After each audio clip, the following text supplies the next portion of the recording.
여러분, 제 이야기를 들어주시겠습니까? 오늘 전해드릴 이야기는 70년이 지난 지금도 제 가슴을 조이게 만드는 그날의 기억입니다. 1950년 12월 그 차가운 겨울, 제가 10살이던 해였습니다.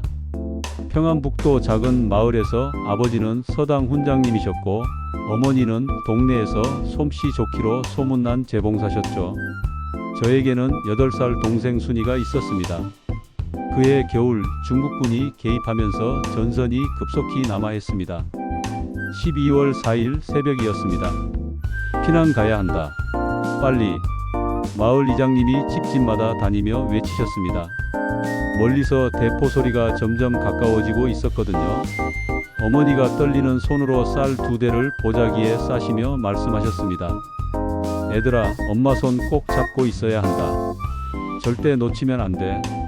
알았지? 그때 어머니 목소리에 담긴 절박함을 지금도 잊을 수가 없습니다. 죽음의 행렬. 새벽 5시 우리 가족은 짐을 등에 지고 길을 나섰습니다. 온 마을 사람들이 모두 같은 길을 걷고 있었습니다. 갓난아기 업은 여인들, 시계에 짐을 진 남자들, 지팡이에 의지한 노인들. 영하 20도를 밑도는 혹독한 추위 속에서 우리는 남쪽으로, 계속 남쪽으로 걸었습니다. 첫째 날은 그럭저럭 버틸만 했습니다. 둘째 날부터 사람들이 하나둘 쓰러지기 시작했습니다. 셋째 날 순이가 엄마 못 걷겠어 하며 주저앉았습니다.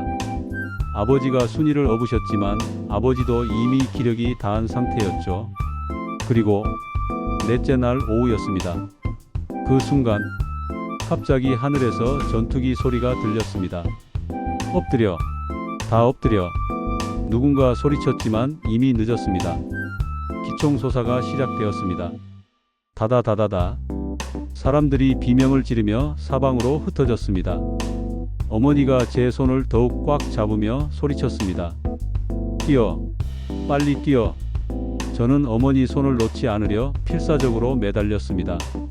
그런데 그때 앞에서 남자 한 명이 피를 흘리며 쓰러졌습니다. 사람들이 그 위로 넘어지며 아수라장이 되었고 그 순간 누군가가 제 등을 세게 밀었습니다. 그리고 어머니 손이 빠져버렸습니다. 엄마, 엄마. 목이 찢어져라 불렀지만 사람들의 비명과 총소리에 묻혀버렸습니다. 저는 떠밀리고 넘어지면서도 뒤를 돌아보며 울부짖었습니다. 엄마, 나 여기 있어. 엄마. 하지만 어머니는 보이지 않았습니다. 순이도 아버지도 아무도 보이지 않았습니다. 혼자만 남은 아이. 그날 밤 저는 산속에서 홀로 떨고 있었습니다. 주변에는 저처럼 가족과 헤어진 사람들이 몇 명 더 있었지만 모두 자신의 생존에만 급급했습니다. 다음 날부터 제가 해야 할 일은 단 하나였습니다. 살아남는 것. 도토리를 주워 먹고 눈을 녹여 목을 축이며 밤에는 낙엽 속에 몸을 파묻고 잠들었습니다. 어떤 날은 하루 종일 먹을 것을 찾지 못해 풀뿌리를 뜯어 먹기도 했습니다.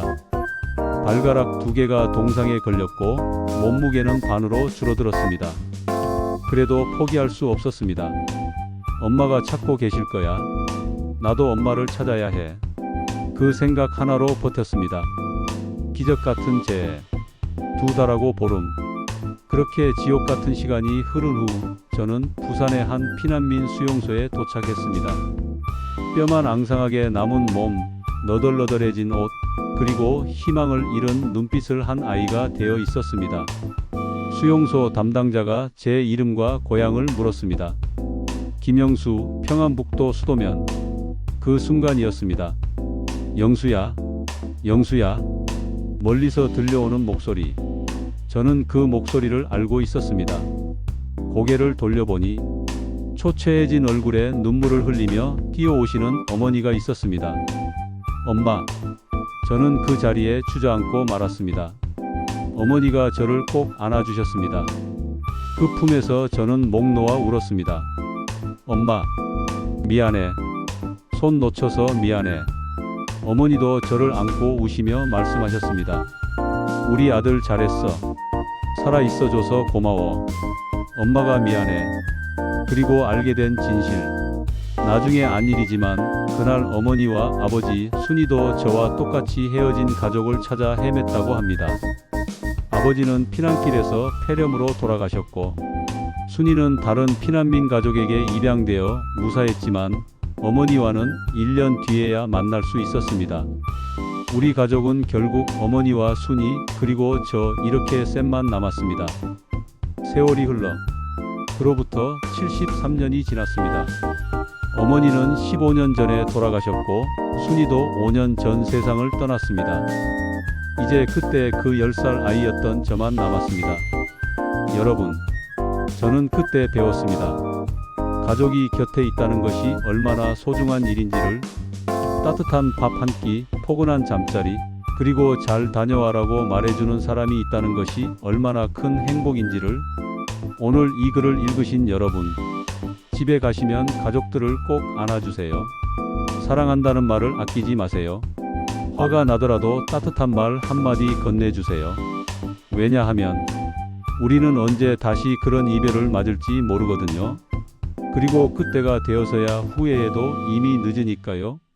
제가 70년 동안 가슴에 품고 살아온 이 이야기가 여러분에게 작은 깨달음이 되기를 바랍니다. 감사합니다. 이 이야기는 한국전쟁 실제 피난민의 증언을 바탕으로 재구성되었습니다.